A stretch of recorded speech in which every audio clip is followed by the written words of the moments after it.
My name is Nicole, and I'm a 34-year-old hairdresser. I've been honing my skills as the chief stylist at the salon owned by my husband Michael, who's just a few years older than me. Our story began through a mutual connection, and I was instantly drawn to Michael's warm and approachable demeanor. 4 years ago, we sealed our bond in marriage. However, there's a significant player in our lives. My husband's mother, Victoria. Divorced during Michael's junior high years, she proudly raised him single-handedly. While I admire her strength, Victoria's unwavering belief in her authority over Michael's life can be suffocating. When we tied the knot, she insisted on asserting her opinions on everything from the wedding arrangements to our choice of honeymoon destination and even the decor of our new home. I had my own dreams for our special moments like the wedding ceremony and honeymoon, not to mention our future abroad. Yet whenever I dared to voice my desires, Victoria swiftly shut them down. Even Michael's attempts to mediate were met with her firm assertion of dominance, often accompanied by the reminder of her role as his mother. It's like tossing pearls before swine, as the saying goes.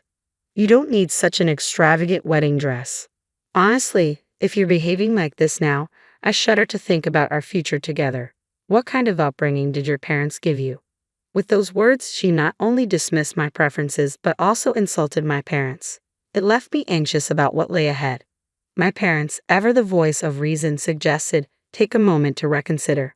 I'm deeply sorry for my mother's intrusion. Her behavior was uncalled for, but I am committed to building a happy family with Nicole. I'll do whatever it takes. Please will you bless our union? Michael's apology was sincere, and in that moment, both my parents and I felt assured that he would stand by me in the years to come, and so we decided to proceed with the marriage. From the wedding ceremony to our new home, every decision was dictated by my mother-in-law's preferences. At home, my own mother advised, sometimes it's best to concede now for a better future. I understand you're trying to maintain harmony with your mother-in-law, but by yielding now, you're actually positioning yourself to collect on her debt in the future, leveraging her advice. Reluctantly, I acquiesced, but now, 4 years later, I rue that decision more deeply than the ocean and loftier than the mountains. Michael, can we discuss something about work? I have a junior chamber meeting tonight. Yesterday was a shopping district gathering, and today's another meeting. Last week was filled with dinners and social events. When do we have time to sit down and talk? Isn't every event part of your business? I'm not criticizing. You sound like you're complaining. Now that we have 3 stores, it's only logical that we discuss various aspects of management, isn't it?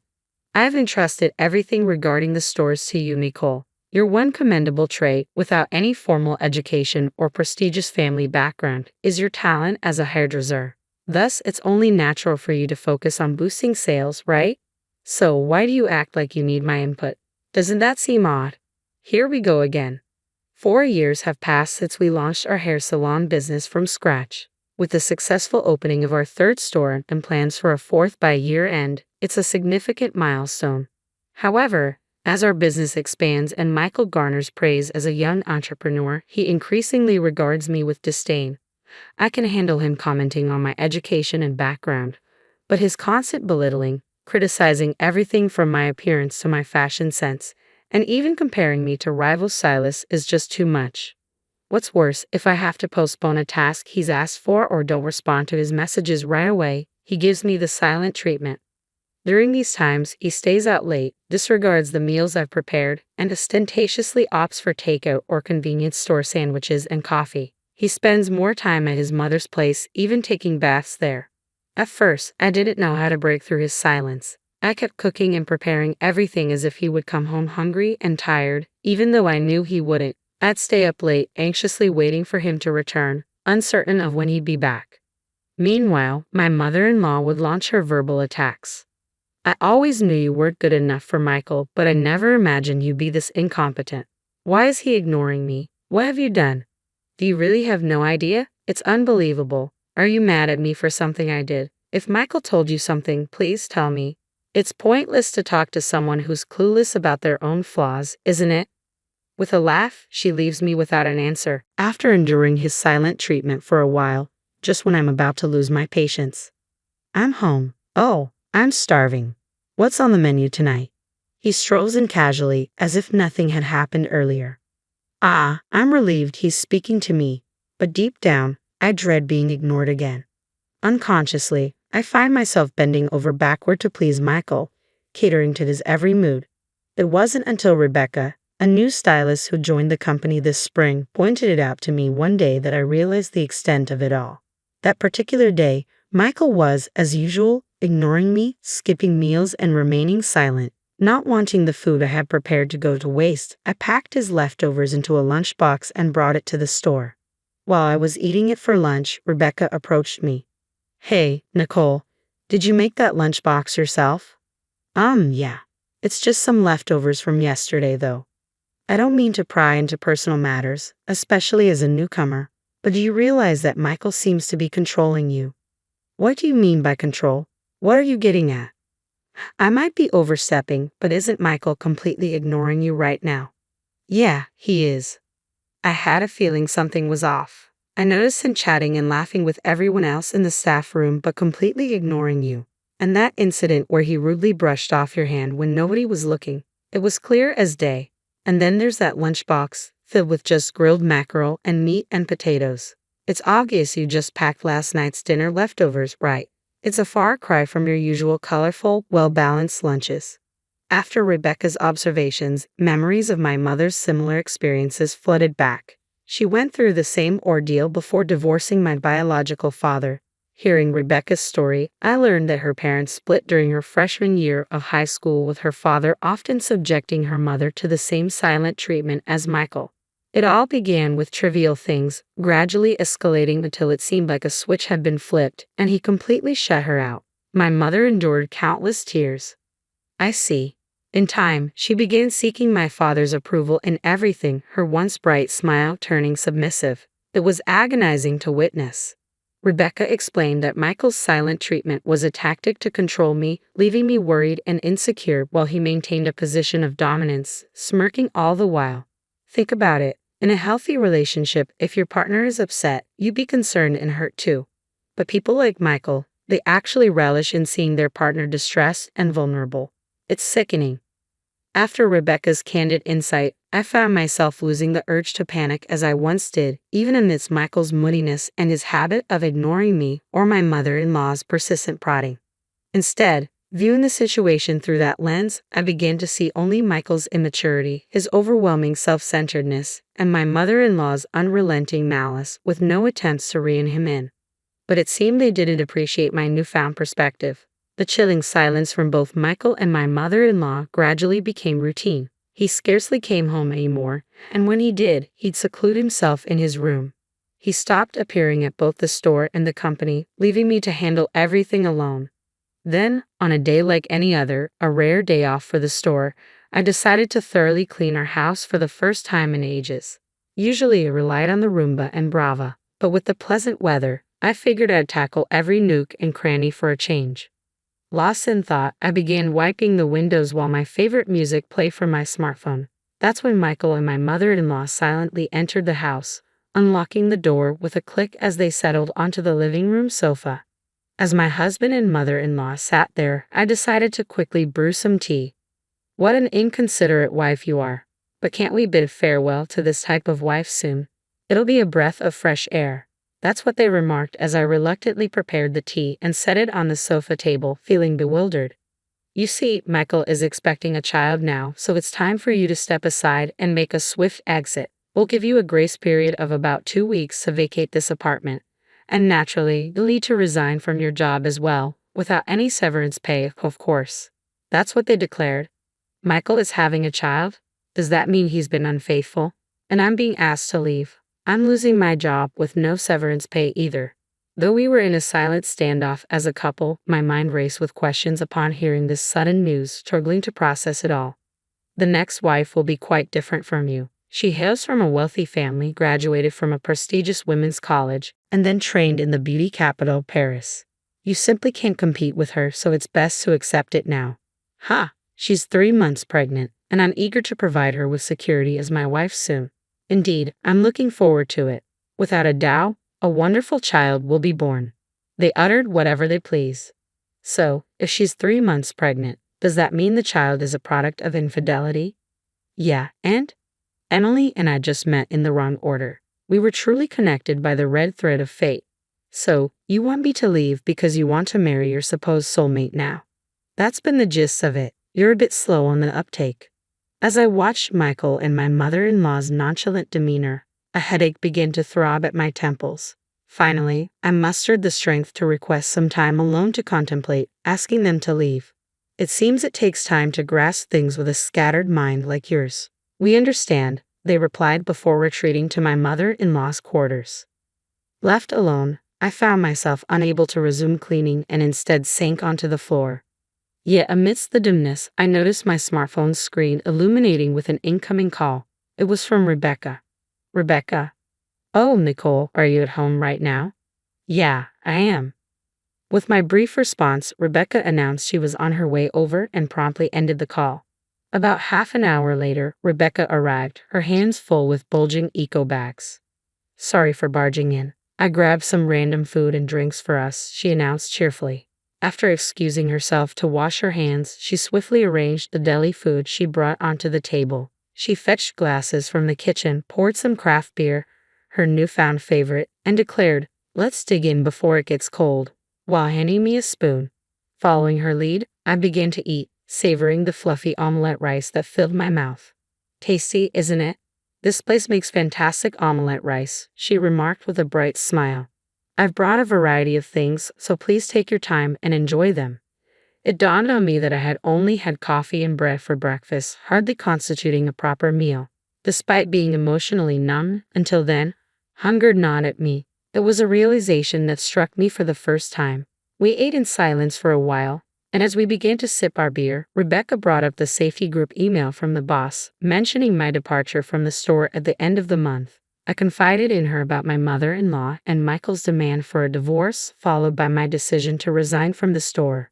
Rebecca fell silent for a moment upon hearing my response, but then she looked me straight in the eyes and asked, "What do you want, Nicole? I mean, what do you truly desire? Not what they dictate you should do. It's your life, Nicole. You're the one who decides which path to take. You should steer towards what you want." Those words from Rebecca brought an unexpected clarity to my heart. Let's get a divorce. There's not a single reason why I should remain with Michael and his family. I want a divorce. I want to start afresh, I replied resolutely. Michael had given me a 10-day grace period, but once I set my plans in motion, everything proceeded smoothly. With few personal belongings, I swiftly packed them into boxes provided by the moving company. I entrusted Rebecca with handling my belongings at the store, preferring not to face Michael until everything was settled. Simultaneously, I engaged a lawyer recommended by an acquaintance to draft documents demanding alimony and property division from Michael. After several property viewings, I signed a contract for a new place.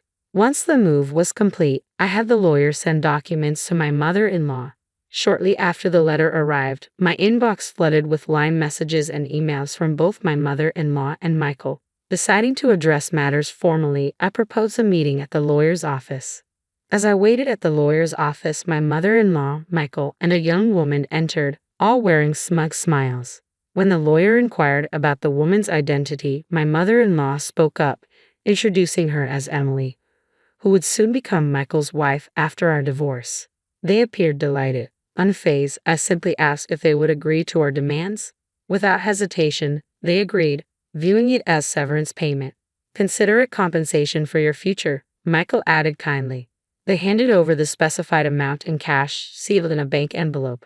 I completed my section of the divorce papers, stamped them, and handed them over, bringing the process to an end. As we parted ways, I made it clear that I would not assist them in any way in the future, no matter what happened. "So, this is your last desperate plea." Okay, get it, you're upset. No need for the sarcasm," Emily retorted before they all exited the office, laughing. These days, I'm thriving as a top stylist at a bustling salon in the city center. Rebecca, who's been by my side since last month, is the same Rebecca who helped me see the truth during that crucial moment at the lawyer's office. I wasted no time in finding a new job, leveraging my past accolades and online recognition to secure a position swiftly. Thanks to this, I can live comfortably without relying on the consolation money or property division.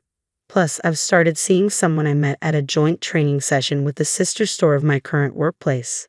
Each day feels remarkably liberating and stress-free. So, When's the next date? Hey, don't tease your elders. Rebecca stayed on at Michael's salon for a while after I left. Ultimately, I convinced her to quit immediately. My decision was twofold: to safeguard Rebecca's reputation as a newcomer, avoiding any perception of impatience or lack of cooperation, and to shield her from any potential targeting by Michael and his mother, knowing she was still my friend. Reluctantly, Rebecca remained at the salon, and from what she's told me, the aftermath of Michael, his mother, and Emily was akin to a roller coaster drama. Emily strutted into the salon after my divorce, brimming with confidence as the new top stylist and field manager, but her reign was short-lived, lasting only a single day. The male staff member who had previously worked under me turned out to be Emily's classmate. Unaware of this, Emily made a grand entrance at the salon, accompanied by Michael, boasting about her Parisian training. Wow, Emily, I thought you must be some extraordinary talent since you claim to have returned from Paris. But here you are, Thomas remarked. Thomas, what are you doing here? Emily asked, taken aback. I could ask you the same. I'm genuinely surprised. You were always struggling with the written tests, constantly getting reprimanded by the teacher. How did you, Emily, who barely made it through, end up in Paris? That's not true, is it? Don't make up stories, Thomas, Emily countered defensively. Well, don't you need a French hairstylist license to work in Paris? When did you suddenly become fluent in French like a native speaker? Thomas persisted. Well, I studied at university, didn't I? University? Wow, Emily replied, somewhat flustered. The Emily who once claimed to struggle with English during elective French conversations at beauty school found her disguise completely unraveling. A heated argument ensued between Emily, Michael, and Emily's mother-in-law, who rushed onto the scene. Things escalated, leading to a call to the police. The ensuing chaos prompted staff members to leave one by one, draining the salon of its vitality. Customers began to trickle away, and soon, the business hit rock bottom. Forced to shut down 2 of their stores, they attempted to salvage what they could at the original location, but it was too little too late. Last month, they were forced to close down completely. That must have been incredibly challenging. It was, but because of that, I was able to present my departure from the company as due to business circumstances, making the job interview process here much smoother.